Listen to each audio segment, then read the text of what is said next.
Welcome back to the Wide Ride Podcast. I'm Manny Navarro from The Athletic. It is Thursday, December 4th, 11 a.m. We are waiting, like you are, to see what's going to happen this weekend in the college football playoff rankings, the final ones that will be released. Right now, the Miami Hurricanes are ranked 12th, sitting on the outside looking in. But there's hope, Carlos Ledo. There's a chance that Miami could potentially move up, at least according to Hunter Yurachek, the selection committee chair. He says that teams that are idle can move up or down in the rankings. And you know what? I think there's a formula, Carlos. I think there's a way for Miami to get into the college football playoff. I think number one, it's going to take BYU losing. BYU's ranked 11th ahead of Miami. And then it's probably going to take Duke upsetting Virginia in the ACC championship game. And then at that point, when Miami moves up to number 11 because BYU loses, uh, Miami and Notre Dame will be back to back in the standings. The ACC will probably not have a team that can get into the field because James Madison would get in as the second or the last conference champion. They're ranked 25th, way ahead of five-loss Duke. At that point, the ACC may be able to apply the pressure it needs to flip Miami and Notre Dame. What are your thoughts, Carlos Ledo? Yeah, I think based on the way the selection committee came out with the show this past weekend and the way they aligned the teams now, pushing Notre Dame back a spot, I think they've set themselves up to do that. To me, I think what we've been saying all along is this committee is pretty much doing whatever the hell they want to do anyway. You've been mentioning it week to week that they change the standard and they change the rules and the metrics and the rubric for what a college football playoff team is and what they're doing to compare these teams. Early on, they talked about the pools. Then they came out and said there's no such things as pools. And, just all these ideas that they've been floating out there over the last year has been all over the place just to justify their decision-making, to try and elevate as many SEC teams as possible and try to keep Miami out and have Notre Dame in, which I think at some point is going to be untenable. I mean, if it does come to a situation where they're both on the bubble, it's sad because I believe both of them are good enough to be in the playoff and better than a lot of teams that are ranked ahead of them. I think they both deserve to get in. And I think, the one thing that's interesting, especially about our audience that half listens to everything. A lot of them just pick up what they want to hear and then flip it on his head. In either direction, some positive, some negative. They misconstrue what we said. I want Miami to make the playoff. We would love to see the Hurricanes in the playoff. Us giving you facts about the reasons why Miami wasn't going to get selected coming up to this point was just stating facts. It wasn't the fact that we wanted Miami out. We want Miami in. I want them in badly. But to me, I think that the nightmare scenario is Alabama losing to Georgia in a tight one, because then, Alabama's not going to get kicked out of the playoff. They're not going to remove the SEC blue blood, even with 3 losses after a loss in the conference championship game against an opponent they defeated earlier in the season. Because then they're going to say, we've talked about this. What's the point of these conference championship games? I think that's what a lot of people are echoing across college football right now is if you're in that scenario, of course, it's all about money. That's the reason why they play them and to crown a champion. But what does that ultimately mean? I think it needs to be restructured. I think this 12-team format, to me, from the beginning, I've never liked it.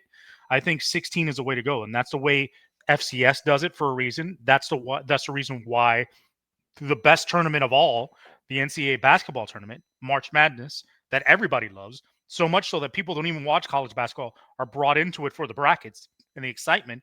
They use 16-team regions for a reason. It's easier to break things down. And I think that's what they need to go to. And I think that would alleviate a lot of this. There would still be some controversy. And also the rules with the highest ranked conference champion and all this stuff. It's a lot, man. It's a lot of weirdness. But ultimately, I think somebody's going to get screwed. Hopefully it's not Miami. We got a lot to cover in today's show. We're going to have our mailbag. We have a set of mailbag questions and rants from listeners who are obviously very emotional about the way this season has gone. We're going to recap Miami's win over Pittsburgh that I was dead wrong about. I picked Pittsburgh to win that game. Miami didn't just go up there and win the game. They kicked Pittsburgh's ass, dominated. They did what we call they mollywopped them.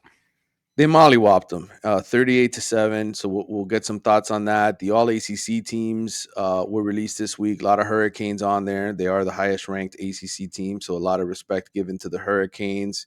Malachi Tony, Ruben Bain won some hardware We'll talk about all that stuff. And then, of course, yesterday, Carlos, was National Signing Day, or the early signing period. National Signing Day is still technically in February. And Mario Cristobal signed a top 10 class for the third time in the last 4 years, and the best class in the ACC for the fourth year in a row. So, as far as that's concerned, Miami continues to kick ass.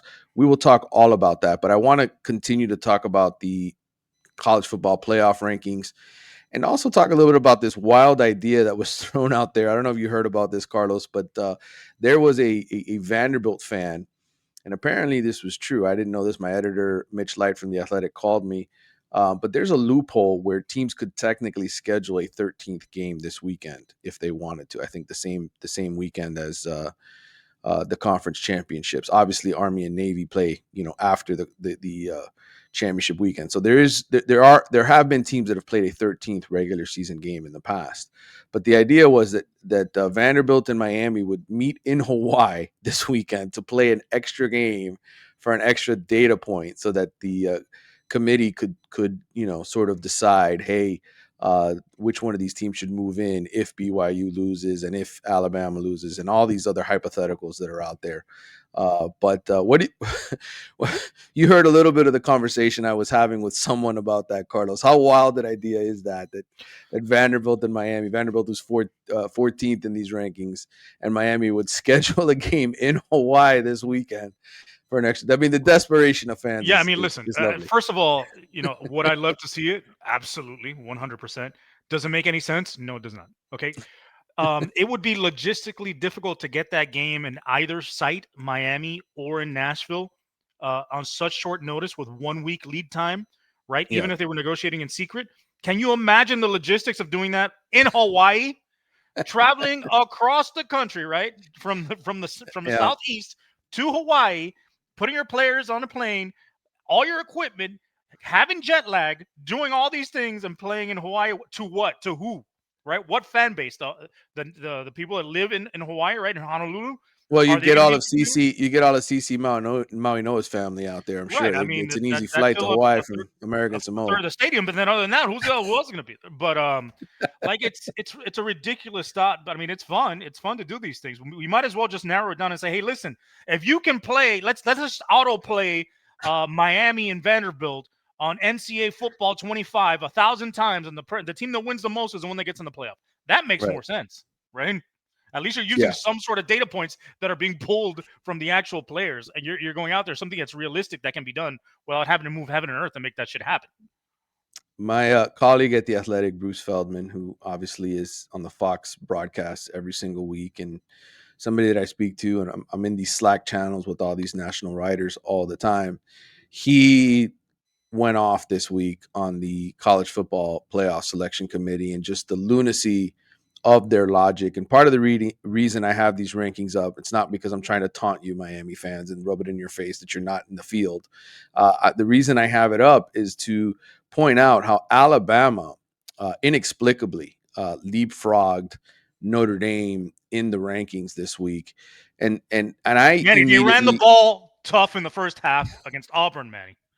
They deserved the leap, Notre Dame, because they ran that ball really well in the first half, Manny. Right. And then they were up 17-0, according to Hunter Yurachek, the selection committee chair. And then they had to come up with a gutsy fourth down call to win the game. Right. Never mind the fact that Auburn is 5-7 and might have been the second 5-7 team to beat Alabama this season, because remember, Florida State did back in the opener. So yeah, it made Coachless absolutely Auburn, by no the way, sense. What's that?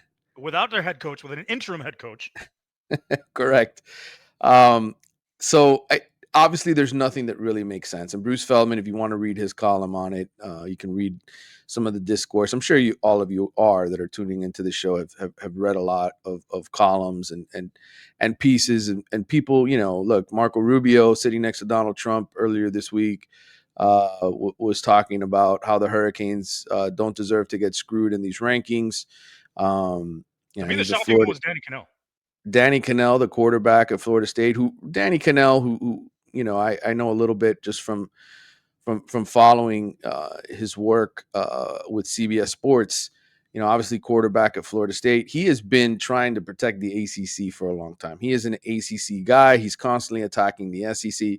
But I quipped as soon as the rankings came out, even before I saw the rest of the rankings, that as soon as Notre Dame fell behind Alabama, I said, clearly Greg Sankey, the SEC commissioner, got on the phone and called the selection committee and said, how do we guarantee that Alabama gets into the field? Well, this is Yes. how you do it, because traditionally, the teams that play an extra game in the conference championship are not supposed to get penalized. And it didn't happen to SMU last year. Remember, SMU Yeah. played Clemson, was kind of at the end of the rankings, lost on the last second field goal, and the committee caught a lot of shit for keeping Alabama out of the playoffs and keeping SMU in for losing in the ACC championship game. But the point here is, even though Hunter Yurachek said there's a chance that they can switch, the precedent really hasn't been there for teams that lose in conference championship games to be severely affected, because you got to remember something. All of these conference commissioners, especially the ones from the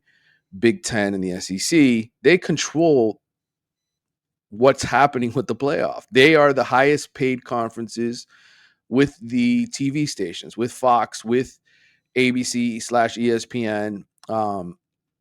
They're the ones who have the richest contracts. And so it behooves the selection committee, who is made up of these athletic directors and ex-coaches from these conferences, to keep SEC and Big Ten schools highly ranked. So to me, it was clearly obvious that they were trying to protect Alabama. They're trying to protect the loser of the SEC championship game. There's no other way to explain why Notre Dame, who beat the living shit out of Stanford, fell behind a team like Alabama, who barely beat a 5-7 Auburn team. Yeah, they lose in the ACC in the SEC championship game. They could drop them a spot down to 10 and say, "Look, they paid the price for losing, right?" But then they bump Notre Dame back up, and Miami's still on the outs, right? Right. So that's their idea behind that.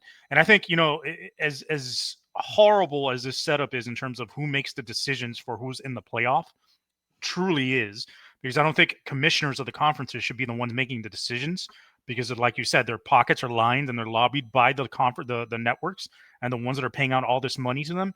It needs to be impartial people that love the game of football, that understand the game of football, that watch it on a regular basis, that coach it. So to me, a commission of coaches, of former coaches from different conferences, respected coaches, even former NFL coaches, can get in there and work with these former college coaches and come up with a better plan and a better ranking system than we currently have right now. But I think, to me, for Miami fans, the biggest villain here in all of this is the ACC commissioner, because of the Right. ridiculous tiebreakers that were put into place without any forethought, in a single division conference. That there's no separation of divisions, where you have a 7-5 Duke making the conference championship game, which is asinine, right? I'd take Georgia Tech, I'd take SMU, I'll take anybody else, but the 7-5 Duke Blue Devils being in the conference championship game really is moronic, and it's really based on the lack of forethought, the lack of foresight, and the lack of ability to think things through and really create a solid structure for your conference, which is why not only does the ACC have the most embarrassing matchup in their conference championship game, and if Duke happens to win, it's a big middle finger to the ACC. Everybody's going to turn around and say, "See, we told you, you guys suck. Your conference isn't worth shit," and they're going to be right. The other problem with that is, you know, what do you do from here, right? This is why they're behind all the other conferences in terms of revenue, media value, prestige, because shit like this happens. You cannot continue to be the ACC and bumble your way around and expect to be on the same level of respect as the SEC and the Big Ten, or even at this point the Big 12, right? Yeah. You may, at this point, you have some G5 programs have more respect than what we're running here in terms of the conference. So it needs to change. Something has to happen, either at the top of the leadership, or the way it's structured, or in a couple of weeks when we have some downtime, I'm going to pitch Manny my solution for fixing the ACC, and give us a little sneak peek or idea of what it should look like and what could help. But as of right now, this conference is full of shit. Yeah, and I had a conversation. I had conversations with a lot of different people around this sport the last few weeks about tiebreakers and rankings and all that kind of stuff. And it's plainly obvious that the ACC was totally unprepared for this situation. And look, Jim Phillips is a really nice guy, does a good job, I think, trying to promote his conference. But you can't hide from this. You can't hide from the fact that you had a tiebreaker system that essentially rewarded a 7-5 Duke team ahead of everybody else who's tied from them with them in the conference standings who has a better record. Why is Duke's in the conference championship? Because their conference opponent combined record is better than Miami's, Georgia Tech, SMU, Pitt, and Louisville. So the teams they played against are considered tougher. And so because the teams they played against had a better overall record, that's why they're playing Virginia And and teams they Charlotte. played against, not teams they beat. Right. Has nothing to do with their standing. And clearly, look, a lot has changed in college football over the last few years. All of the bloated conferences, you have 17, 18 team conferences now. There's no way you're going to have a situation where everybody is going to play each other. They just can't. There's just not enough games for that. And, Right. and yes, the ACC is going to 9 games, not this season, this coming season, but the one after full time. But that's still not going to, you're still going to have scenarios where the two teams tied for second place don't play each other. And, other teams obviously saw that this was going to become a problem and they changed their conference tiebreakers. The Mountain West, for instance. Okay, Carlos, I don't know if you pay attention to Mountain West football, where Boise State and UNLV and San Diego State and New Mexico and all these other teams that nobody watches except, on a Thursday night when they've got nothing else to do.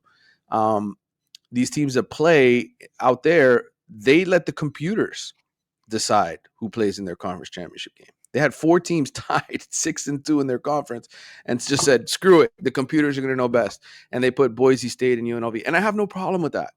But I think to the point here is you have to know, right? When you expand to 17 teams or 18 teams like the Big 12 did, or 16 teams like the Big 12, like the Big 12 and the SEC,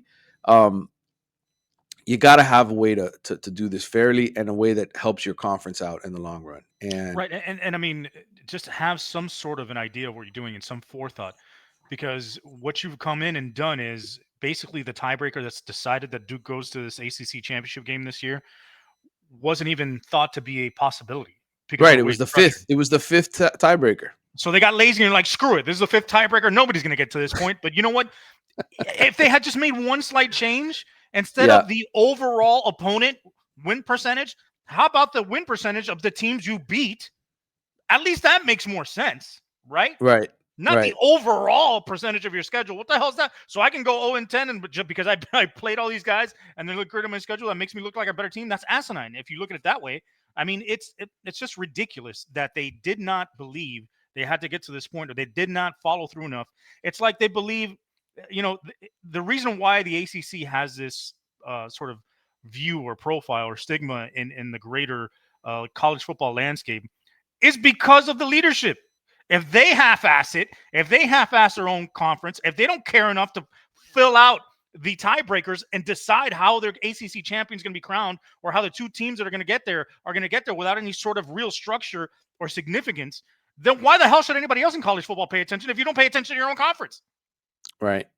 100%, Carlos. You're absolutely right. And look, It's it's like the Brian Kelly's running the conference, playing 6,000 rounds of golf oh a year. yeah. I'm gonna look up something here while you and I are chatting, and it's combined opponent win percentage, because we're talking about the subject now, and I'm gonna see if there's a way to figure out. Here it is. I'm using True Media for this. Here's some examples of teams that have the opponent's best combined win percentage. You ready for this?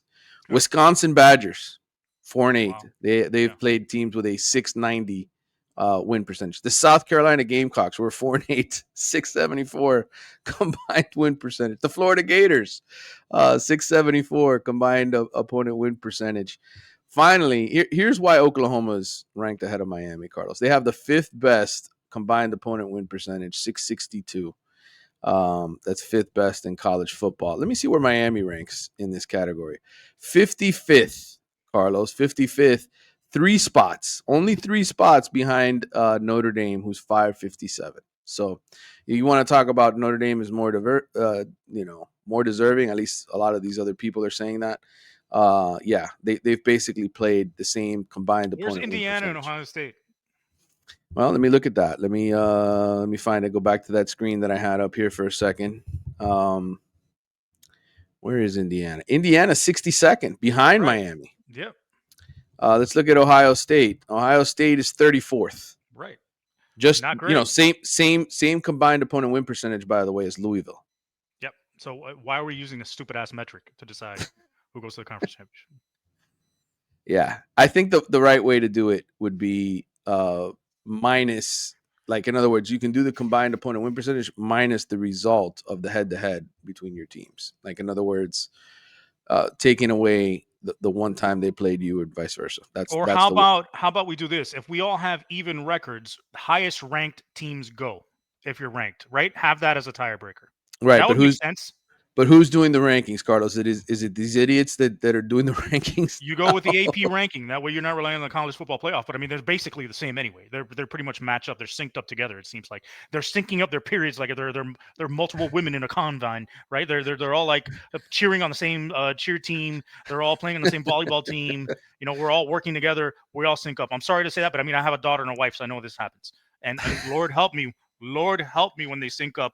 I not only have a daughter and a wife, but I have a female guinea pig in here who actually runs the household. That's a slave driver right there. Every time she hears me walk in a room, all I hear is squeak, squeak, squeak, so I can feed her. So listen, I know a thing or two about women syncing up. Okay. Oh, brother, what can I tell you, man? You and I, as guys that live in a house full of women, we definitely have a unique experience. Um, all right, let's talk a little bit about the Pittsburgh game quickly, because we do that on every single show. We do sort of recap what happened. I don't know that we have to necessarily spend a lot of time doing this, since the conversation has moved forward in a lot of other areas. But when you look statistically at this game, Carlos, Miami totally dominated. I mean, nearly Yeah. outgained Pitt by 200 yards. You see the first downs, 29-11. I think the most interesting thing was just how dominant was Miami's defense was in this game. Because Pittsburgh's offense was pretty good. Mason Heinzel and company had some level of success, but from the jump, Miami was putting pressure on Heinzel. 6 tackles for loss, 4 sacks. The interception, the turnover came at the end of the game.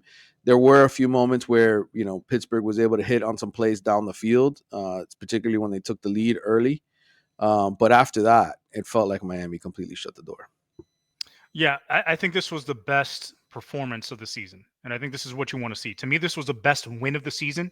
It was their most complete, their most dominant from start to finish, given not only the way they played, but also given the circumstances, right? You're playing against a top 25 team on the road, last game of the season, trying to keep your playoff hopes alive in cold weather, which a lot of people like to poo-poo, but it's a factor.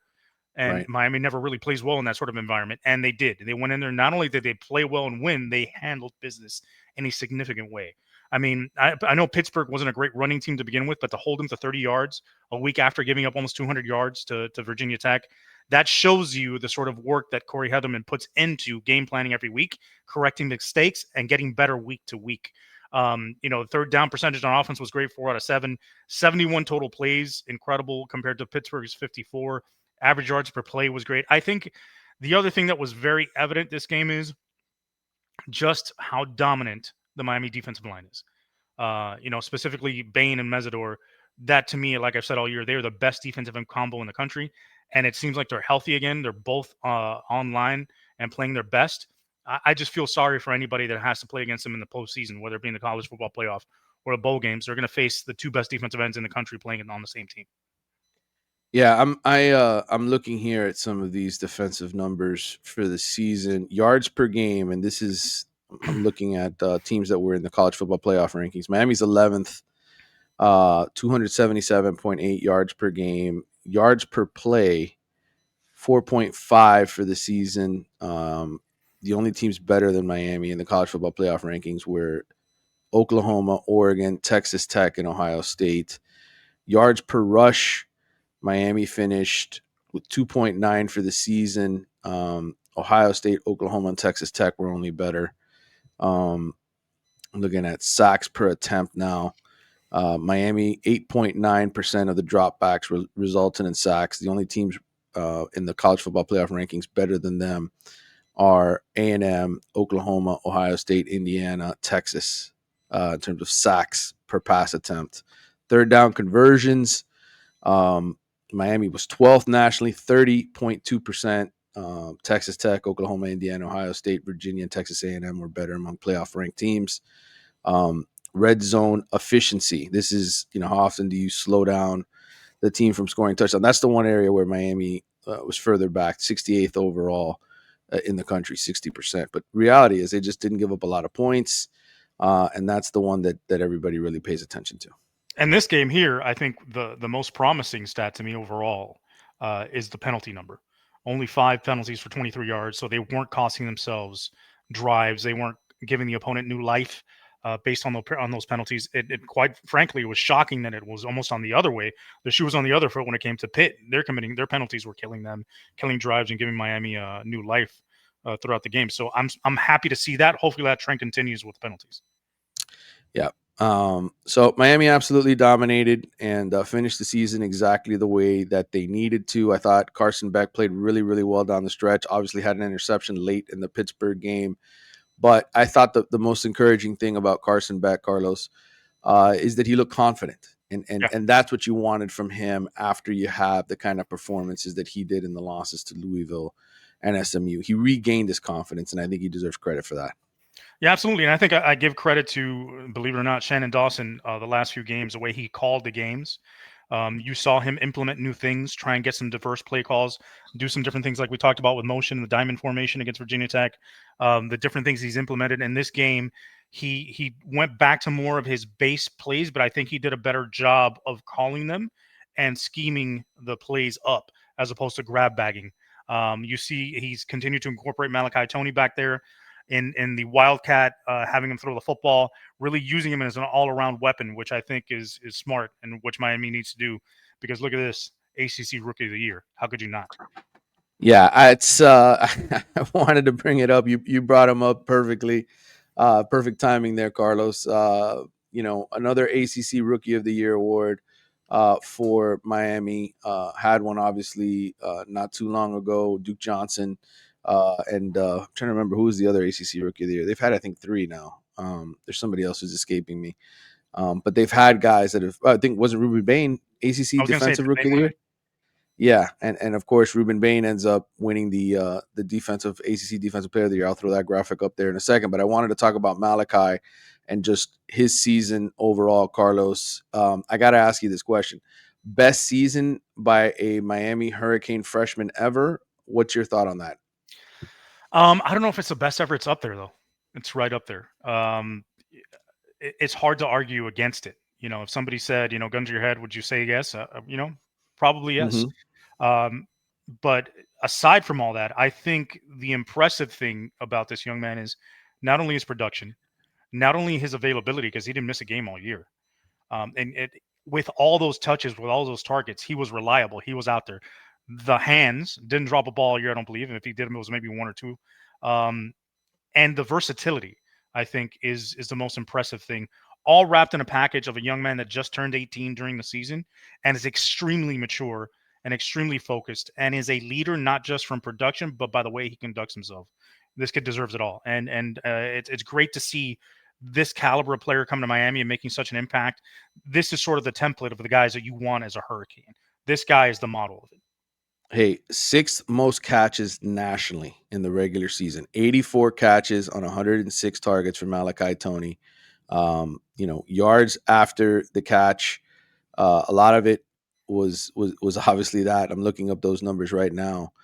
64.2%. I want to see where that ranks nationally amongst guys. I've got the True And Media probably threw pulled more up now. touchdowns than all of Syracuse's quarterbacks combined.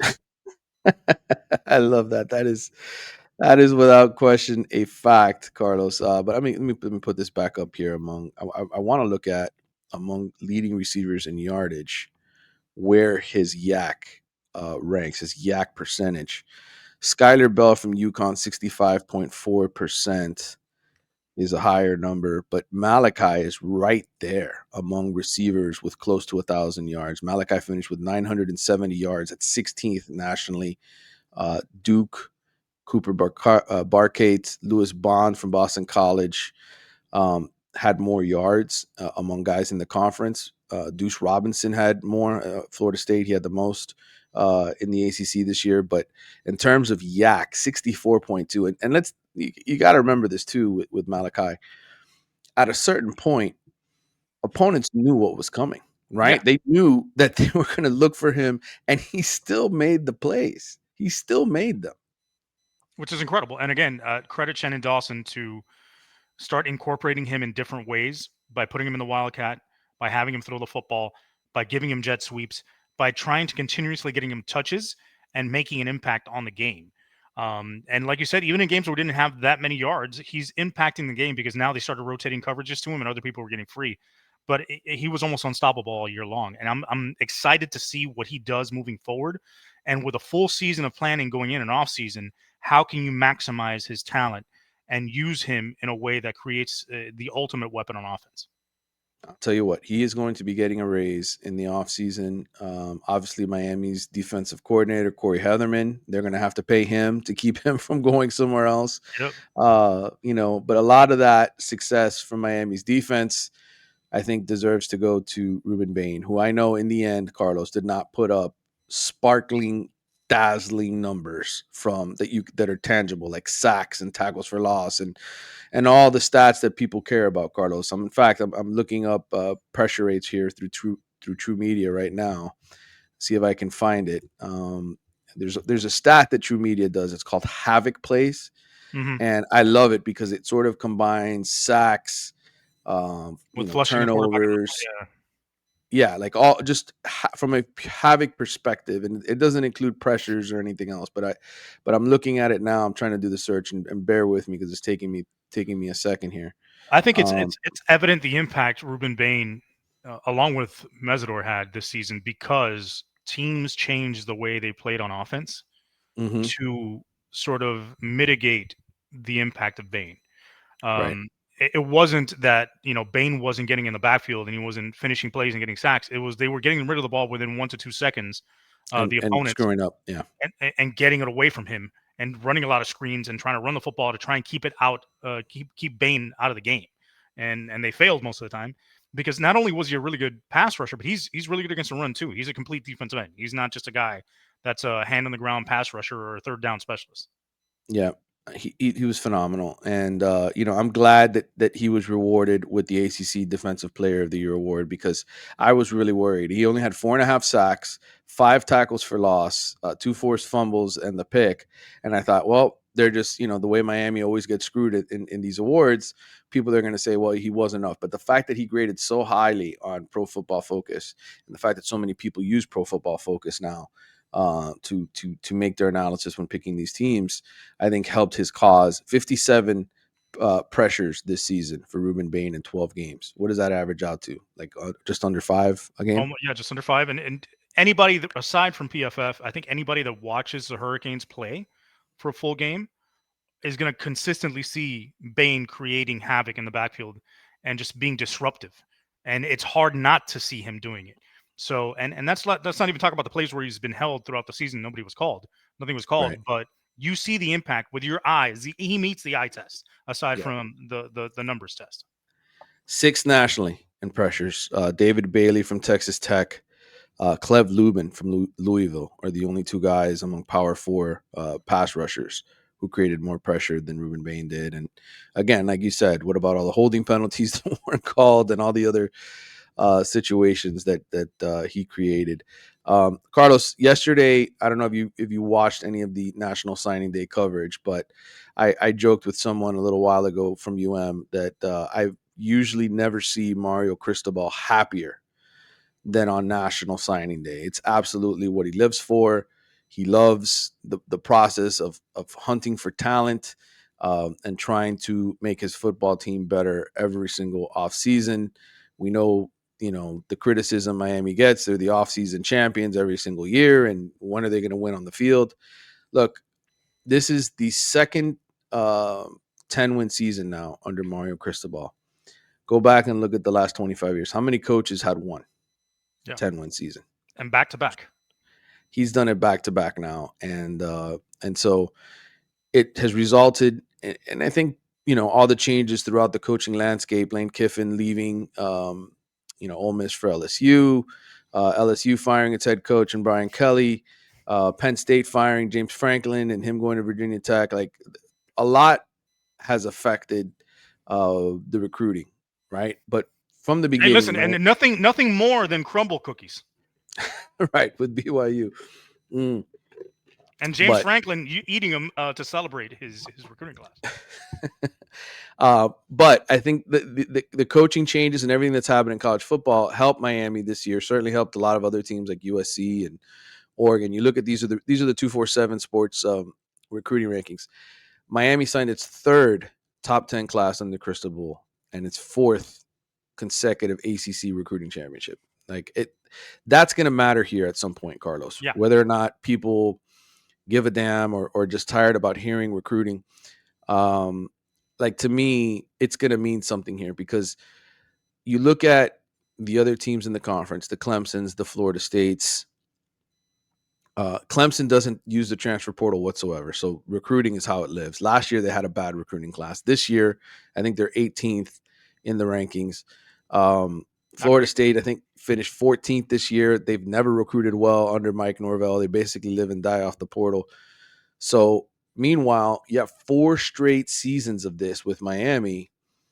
They're going to be a good football. Like it, you just look across college sports, okay? And I started to do the research myself a little while ago because I was like, man, what about all the teams ranked ahead of Miami, right? In the college football playoff rankings. Georgia, these are full-time starters, okay? Transfers that became full-time starters for these programs this year, meaning they were brought in the last offseason. One guy for Georgia is a full-time starter from the transfer portal, Zachariah Branch. Texas A&M, Mike Elko just got there. How many full-time starters do you think they got out of the portal, Carlos? 3. 5. KC Concepcion, Mario Craver, the receiver, Nate Borkircher, the tight end, Tyler Onyedum, and edge rusher TJ Searcy, the 2 defensive linemen. That's it. Oklahoma this year, okay, who's 10-2. Brent Venables started the same year as Miami. They're ranked ahead of the Hurricanes in the college football playoff rankings, even though they're 10-2 and look much worse on paper. Only 7 transfer starters. John Damn it, I had Mateer. 7 in my head, and you didn't let me answer that. I should let you answer that. John Mateer, Keontae Lewis, Isaiah Satenga, their center Jake McCullough. 4 guys on offense, 3 guys on defense. Actually, 5 guys on offense. Their right tackle Derek Simmons, and then 2 guys on defense, Jones and Daniels. Alabama, 2, Carlos. Isaiah Horton and Cam Dewberry. They're 1 wide receiver and their left guard. Why are we getting balloons in the background there, man? What happened there? What, did I hit a button? You hit a button and some balloons flew by. I think they were very bad. Well, whoever was there with you, maybe the ghost of college football past, was very proud of what you were saying so far. Okay, yeah. Well, maybe they were trying to tell me to shut up and stop talking about these other teams. But the point is, all of these teams that are at the top don't have to rely on the transfer portal. And I guess the big question is going forward, how much longer will Miami continue to have to rely on the transfer portal? And I think as long as they keep recruiting at this elite level, it's just a matter of time. Yeah, and I think what ends up happening is when you become that elite in recruiting and you do use the portal, now you're more selective in terms of who you bring in because you're just trying to fill 1 or 2 spots with the portal. And you can really also focus your energy on it. So it's easier to try and bring in 1 or 2 guys that you could pay a little bit better as opposed to 10 guys that you have to split that money amongst if you have sort of a budget when it comes to NIL to bring these guys in. The other thing I think is overlooked in this era specifically with the portal is, all these battles that Miami used to lose out on, at the last minute and somebody picks someone else. It was like, oh shit, they're gone forever. Now it's like they're still in the hunt. It doesn't end when they sign with somebody else because they were so close to signing with Miami, because they had that relationship with this coaching staff, because they believed in the program enough. That's always in the back of their mind. And if they want to hit that eject button, guess who's the first person they're calling? Yep. Miami, if you're wondering what Miami's number is in terms of transfers that are full-time starters or guys, and by full-time starters, I mean 6 starts or more this season, meaning they were in the starting lineup at least half your season. Carson Beck, Keelan Marion, CJ Daniels, Alex Bauman, your tight end, James Brockermeyer. It's 5 guys on offense that you just had to pull out of the portal to help you out, not including the other guys that We're Like get we're, we're role significant snaps, players. right? Yeah. David Blay is another starter on defense. Mohamed Torre, Keontae Scott, Zechariah Poyser, Jacoby Thomas, Xavier Lucas. That's 11. Well, You know and who else that's had a you're not counting Mesidor in that, right? Well, and these are I'm talking about year to year, right? right? Like where you have to go out and buy somebody in the offseason because you have to fill a hole. That's the result of bad recruiting, right? Right. Or not having what you need there, not having development at those positions. So Miami still half their starters were still transfer portal guys this season. Um, Another team that was like that, obviously Texas Tech. They basically bought their way into winning the Big 12 this year. Kudos to them; they did a great job. But who's to say that's not going to turn into Florida State, right? Like Florida State one year wins the ACC, next season takes a huge step back. I don't think that'll happen at Texas Tech. I think they got a better operation there, but the risk factor, Carlos, is what I'm getting Right. at. Another team that relied heavily on the portal, Ole Miss, 11 guys, just like Miami. But the point, you get what my point is here that we're harping on. It's when you have to rely on the portal that much year to year to year, you're running the risk of having a bad year in the portal. And Which is so the why Lane recruit, Kiffin left. yeah, which is why he's at LSU now because he knows Right. LSU recruits itself 100%. He couldn't keep banking on hitting on 11 guys a year in the portal because Ole Miss is not a recruiting powerhouse. So it's hard to recruit at Ole Miss. Um, and eventually he knew he was going to throw up a 7-5 or an 8-4, and everybody was going to go apeshit because of all the success he'd had. He wanted the consistency at LSU, the opportunity to be able to walk into a recruiting machine, a hotbed of recruiting in terms of the location, in terms of their region, and not have to worry about year to year shit. Who do I pluck and what do I do? Which give him credit. He hit home runs on his portal pickups, especially with Right. Trinidad Chambliss and Jackson Dart and guys he's gotten over the years.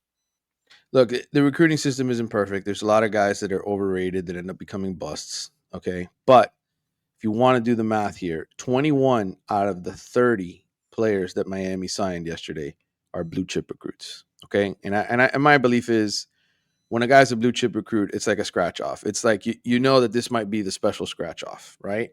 Versus the guy who's a 3-star, the 2-star, or has some sort of defect that the guys that other schools aren't recruiting. And let's face it, all these rankings are based off of who else is offering these schools, like these players. If you've got a Notre Dame and Alabama offer, there's no doubt you're going to be a blue chip recruit. If you're getting recruited by bottom tier Power Four schools, and all of a sudden one program that's winning in the P4 recruits you, you might be a 3-star, and that's basically the way this works. Miami signed 21 out of their 30 commitments were blue chips. When you add it up, USC, Texas A&M, Georgia, and Notre Dame were the only schools that recruited more blue chippers than Miami. That's where you do it. The more talent you stack, the more opportunities for success you have. Even if you miss on some of those guys, the ceiling on the ones that you do land and that do pan out is usually pretty high. It just is. I'm looking. I want to do the math here really quick, Carlos, if I can. I'm looking at the other ACC schools to see how many blue chippers they signed. Florida State signed 12. Clemson signed 10. Virginia Tech signed 8. SMU signed 8. Where else do we have an ACC team? Pittsburgh signed 4. Louisville signed 4. Syracuse signed 3. Georgia Tech Signed signed 3 and got a 2. nice walk on Rapper to play receiver for him. Yes. Great job, Fran Brown. Really doing it up there. Yeah, Northwest. Oh, that's the wrong. Let's see. Duke signed 1. NC State 0. So, I mean, when you hear that Miami signs 21 and the next closest team in the ACC, Florida State signs 12, that shows you the gap of how much better Mario's recruiting than everybody else. Just does. Yeah. And it So, shows you why Florida State has to live and die with the portal.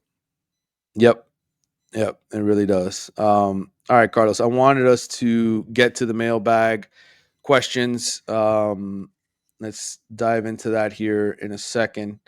The top recruit in the class, obviously, is the offensive tackle. What's his name? God, I got to remember all these kids' names, and I always forget. I should know this by heart by now. The Drew Rosenhaus agent, who I told everybody was probably coming here once I found out Drew Rosenhaus was his agent. Jackson Cantwell, 6'8", 325 pounds, number 4 overall player in the class is the top guy. But the one that I'm most excited about, in all honesty, Carlos, because I think Cantwell's a can't miss guy. the guy that I think is going to be a difference maker. And if you want to read some of the quotes that I got from Andrew Ivins, you can check out my story that ran Monday, looking ahead at Miami's roster. Is this Gavin Mueller kid, the tight end that they got, that's 6'5", Hmm. 255 from Illinois? Um, you think about what this offense was lacking this season, That's it right there. and it, yeah. And I think this is a guy who has first round written all over him. Um, and Andrew Ivins does a phenomenal job. He studies this more than anybody else. I mean, he's sitting there studying every single recruit in the country constantly and doing analysis. But the one thing he said to me, and you can read this in the story, is a lot of these tight ends that end up playing on Sundays are late bloomers at the high school level. They're basketball guys, guys that play football very sparingly, and they end up moving into, sort of a bigger role once they kind of get the grasp of it in there, and they just sort of take off. And I think Mueller is that kind of guy for sure. Yeah, I think the reason why that works out is because these guys are more athletic, right? They're more fluid with their motions. They could always add weight later on, but if they have the initial strength points and athleticism, but they're not quite at that wide receiver speed or the athleticism needed to play wide receiver, they can become a great tight end. And I think we saw that. We saw that with Jimmy Graham. You saw that with Tony Gonzalez being a Hall of Famer, a tight end coming from playing basketball at Cal. Those are guys that you find that can really make a difference in terms of athleticism at the tight end position, because of what they've done and the movement, their ability to be athletic because they've played other sports and done it at a high level. So it's interesting to see that they've gone this route with the tight end. This kid looks phenomenal. Yeah. Ran the Wildcat. Like I said, played basketball, did some other sports. I think he was in track and field as well. I think that's the guy that I'm sort of looking at, saying, man, wonder what kind of an impact he's going to have long term. I think that's what's been lacking in a Shannon Dawson offense, and we'll see how long Shannon Dawson is even the coordinator. I know he's potentially somebody who could land one of these other openings here in the next few weeks. All right, let's get to the mailbag. This is from Javier B. J Boy 1724, longtime listener, contributor to the show. Says, hello, my friends. I really don't think we're making the college football playoff, but I am very encouraged about the future with our recruiting class coming in. What incoming freshmen are you most excited about, and what positions do you feel we still need to supplement through the portal? Well, I already told you who I think my favorite freshman in the class is, or the guy that I'm looking forward to seeing play the most. Carlos, do you have anybody? I don't know if you looked at the class at all, but is there somebody you're excited about outside of Mueller and Yeah, I some think of these Darian offensive linemen? Coleman, the quarterback, Okay. is exciting because it's a dual threat guy that's been productive at the high school level, is considered to be elite. Obviously being part of the elite 11. The running back they just got, what's his name? Gosh, was it Mallory, the guy from Boca? Yeah. Mm-hmm. Javid Excellent. Mallory. Yeah, I think his speed, his ability to really make big plays. You know, we've got the legacy coming in with Camden Portis. Yeah. That to me is interesting as well. So those are some guys that I'm interested in. Of course, the tight end you just mentioned. For me, I think in terms of guys positions we need to supplement in terms of the portal. I think you got to look at linebacker. I'm not sure that we're set there. We talked about this a couple weeks ago. I think they could add one guy there if they can get a high end linebacker. That'd be fantastic. I think it's harder to get offensive linemen in the portal that are really worthwhile. But I think they might have to pick up one or two maybe to bring in. I'm not sure about the offensive line moving forward coming into next season. I think you got to look at quarterback. I think you give Luke Nickel and Coleman a year to compete against each other and see who shakes out of that. But in the meantime, you get a 1 year guy, another Carson Beck, another Cam Ward. Defensively, I think if you can pick up another DB, maybe another safety, that would be ideal as well. Of course, defensive end help. I think Lightfoot's good. They have some guys there, but who knows? It's not at the same level as it was this year with Mesidor and Bain, unless these guys develop tremendously over the offseason. So for me, I think it's less in terms of what you need to do in the offseason than you've had to do in the past. I think you could Right. be a little bit more selective in terms of who you go after and what you do with that portal money, and who you bring on. But I think there still needs to be use of the portal this year. Yeah, I think quarterback is the obvious spot. I think you need to bring in somebody who could potentially take you to the top. I know that Miami's going to be looking for a dual threat, somebody who's much more agile that can be a weapon in the run.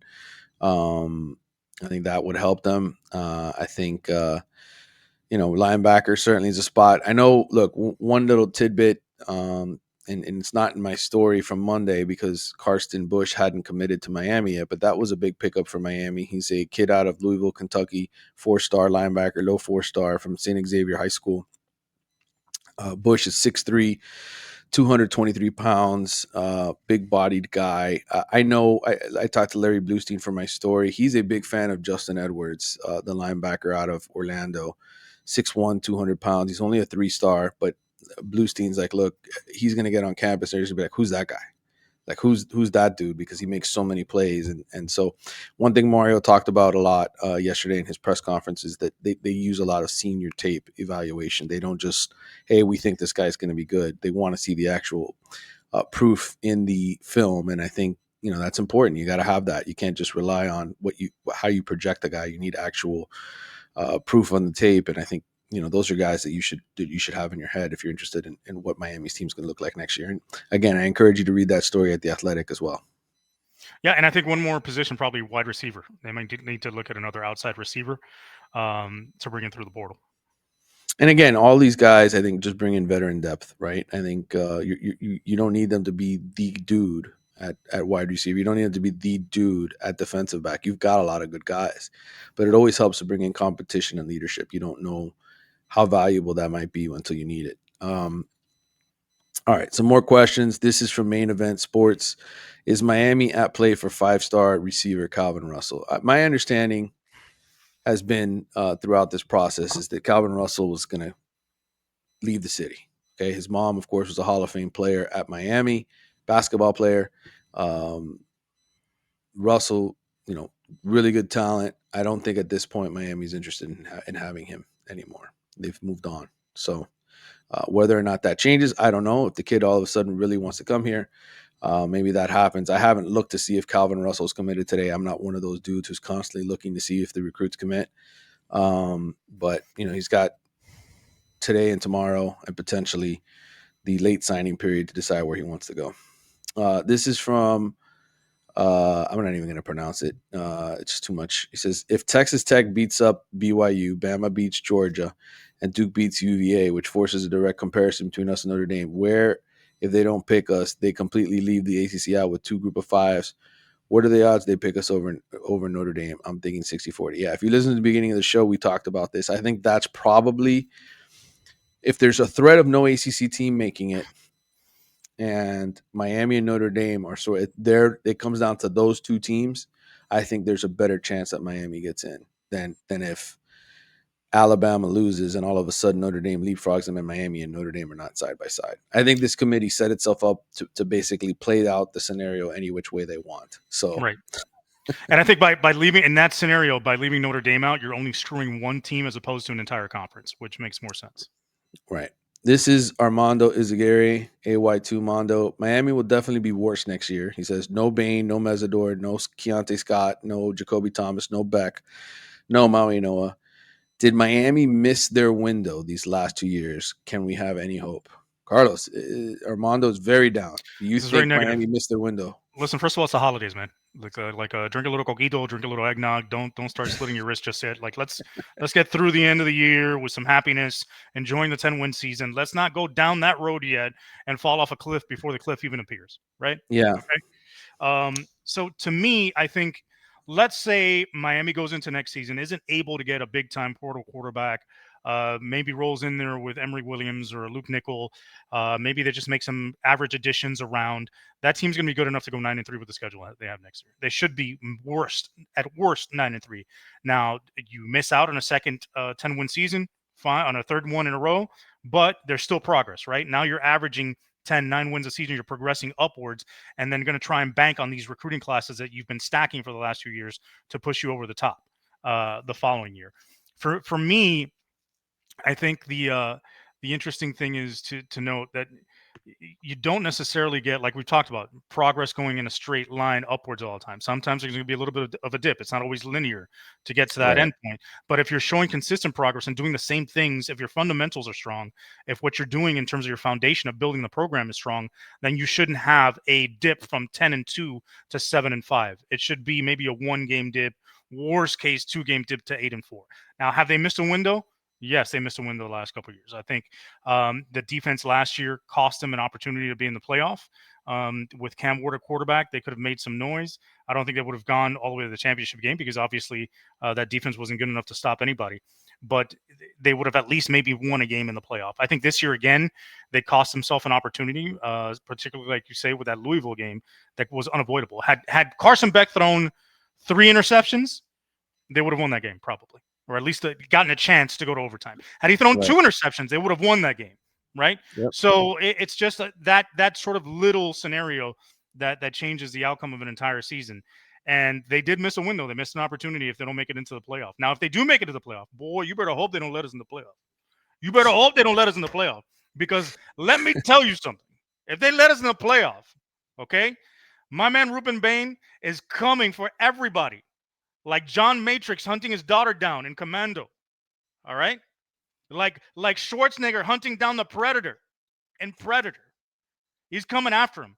Okay, the entire team is going to be on fire, and the last thing you want to do is run up against this team in the playoff after they've been disrespected, pissed off, and anxious the entire time, waiting, chomping at the bit just to get an opportunity to whoop somebody's ass, to beat the crap out of an SEC team, and worse yet, if this team gets left out and they have to go to a bowl game and they happen to play an SEC team, which fingers crossed for me, I hope is the University of Texas, because my ex brother-in-law, who I grew up with, was a real big influence in my life, is a Texas fan, and I love rubbing shit in his face. I hold the 1991 Cotton Bowl in his face every year, throw it in his face every year, and I need something new. I need new material.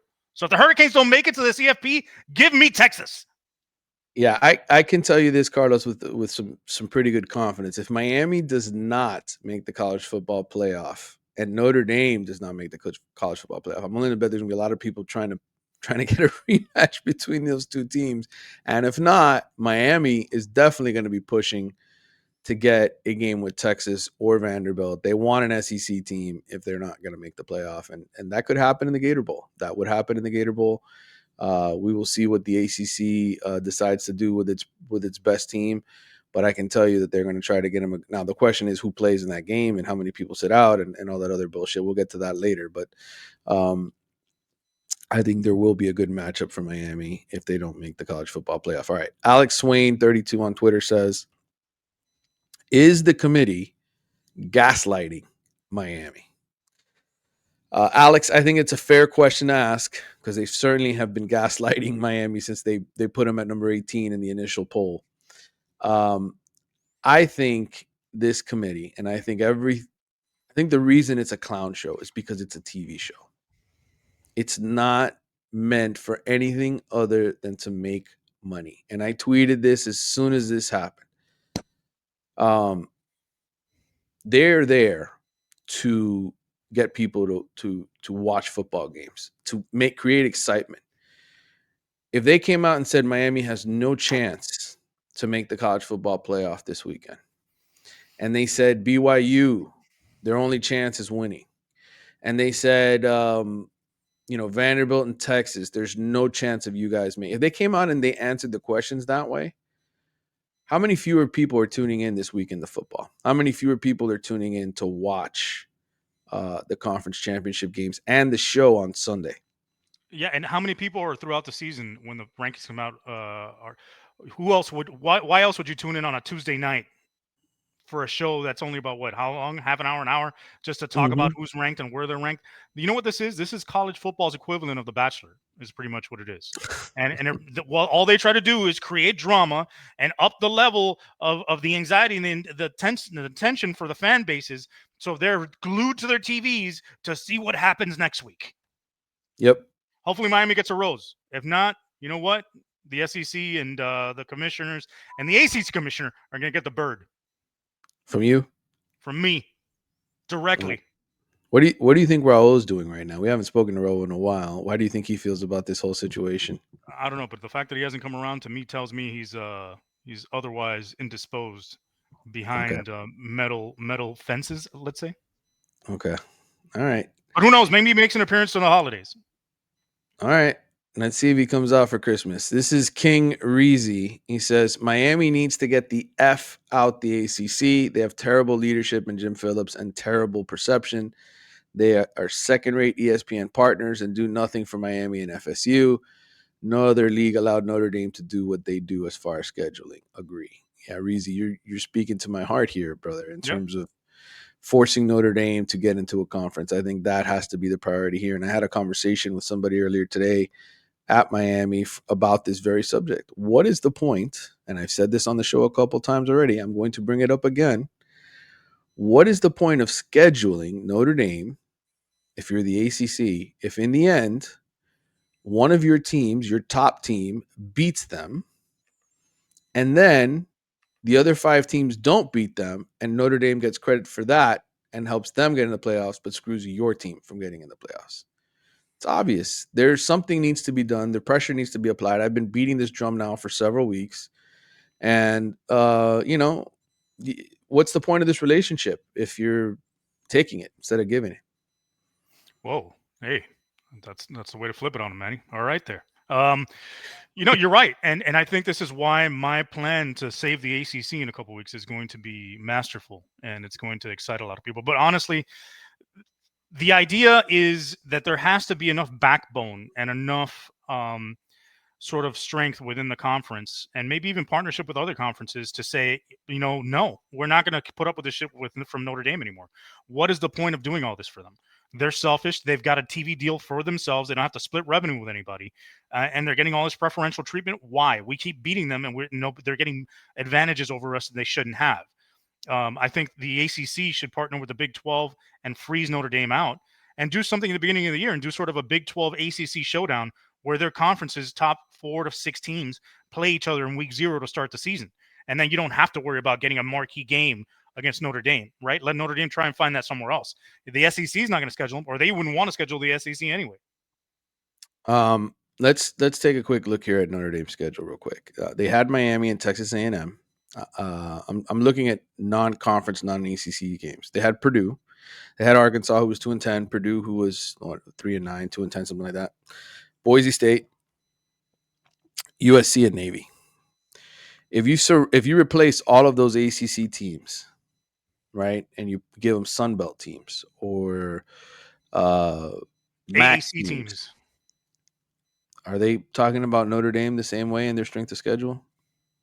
No. I mean, that's the whole point here. I mean, that's the cool thing about being an independent, right? You can pick and choose who you play, but if you got a league in your back pocket, it gives you an advantage. So, Right. And ultimately, you're an independent. So that league could always say, go kick rocks. all right, this is from Randall Carlson. What's your thoughts on the recruiting class, pros and cons? We kind of talked about recruiting already, Randall, but I think the pros, offensive line and secondary. You read my story in the Athletic. That's what you'll get away from it. Is that they nailed those two areas. I think receivers really good. I like the tight ends. Quarterback, we'll see with Darion Coleman, who they've compared to Cam Ward. Linebacker, maybe they made up the space that they needed to there. I don't see a lot of holes. Defensive line, a lot of really good players that they got there. I don't sit there. I can't even pick holes at it, to be They're honest. high caliber players all over the place. Yeah. Spectrum News, Asher Wildman. This might be the last one here, Carlos. I hope Mario Doubters had a wake up call.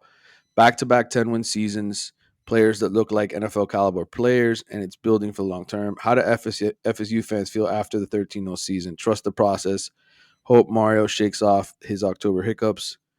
And then the last part here, who would be an OC candidate if uh, our boy decides to leave and take a head coaching job somewhere else? Well, I said I would love Mike Gundy. I love his offense, but I don't think that's happening. Obviously the name Ken Dorsey is going to pop up. I think North Texas is going to take their offensive coordinator over to Oklahoma State. So I don't know if that's going to be a fit. I don't know, to be honest. I'd have to sit down and really analyze and see who's going to be available. But to me, I think Ken Dorsey at this time would probably be the right choice because he's not anywhere right now that would be a conflict or would have to pull him away from something. I think this is the opportunity to land Dorsey if you're ever going to have one. Yeah, I don't know. It's very interesting to see what they would do. Obviously Alex Mirabal is the offensive line coach, and he's been a part of the run game coordination for a while. But calling plays, being in charge of quarterbacks. One guy who I think is probably a few years away from being a coordinator, but I think is getting a great experience right now, is De'Aaron King. at SMU. Hmm. I think that's a guy that probably is a few years away from being in a position to be a coordinator. Maybe not at Miami. I mean, he's got to go be coordinator somewhere else first. But that's a guy that, because of his ties to the Canes, being their quarterback, is another one to watch for the future.